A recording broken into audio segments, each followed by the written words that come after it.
200 feet ऊंची पानी टंकी पर चढ़ मानसिक रूप से विकसित महिला। जूट मिल पुलिस की तत्परता से टली बड़ी दुर्घटना। आरक्षक गणों की सूझबूझ से महिला को सुरक्षित उतारा गया नीचे। खबर है रायगढ़ जिले का, जहां पर 14 जनवरी 2022 को दोपहर उस समय हड़कंप मच गया जब एक मानसिक रूप से विक्षिप्त महिला जूट मिल क्षेत्र अंतर्गत आने वाले भाटिया कॉलोनी में 20 फीट ऊंची पानी की टंकी पर चढ़ गई थी। जूट मिल पुलिस के आरक्षकों की तत्परता से एक बड़ी दुर्घटना को टाला जा सका। आरक्षकों ने जोखिम भरे कार्य को बड़ी सूझबूझ से किया और महिला को नीचे उतार उसे समझाइश दिया गया। आपको बता दें कि घटना करीबन 3 बजे की है, जब भाटिया कॉलोनी के गोल्डन भाटिया द्वारा चौकी प्रभारी उत्तम साहू को सूचना दिया गया कि उनके कॉलोनी के पानी टंकी के ऊपर एक विक्षिप्त महिला चढ़ गई है।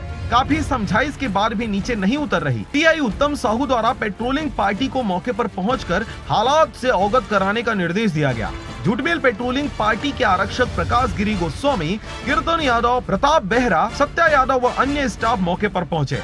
पानी की टंकी ऊपर एक विक्षिप्त महिला चढ़कर बैठी हुई थी। तुरंत 2 आरक्षक पानी की टंकी की सीढ़ियों से ऊपर चढ़े और महिला को समझा बुझाकर सीढ़ी रेलिंग से नीचे लेकर आए। उसकी अवस्था को देखकर आरक्षकों द्वारा उसे होटल में भोजन कराकर समझाइश दिया गया और आगे कभी ऐसे जोखिम भरे कार्य न करें, इस हेतु आसपास के लोगों को समझाइश भी दी गई। बहरहाल जूट मिल स्टाफ महिला के वारिसानों की पतासाजी कर रही है। इस दौरान विक्षिप्त महिला की हालत जानलेवा साबित हो सकती थी, जिसे आरक्षकों द्वारा बड़ी ही सूझबूझ से टाला गया। क्राइम ब्यूरो अवध बरेट की रिपोर्ट, RJ रमझाझर।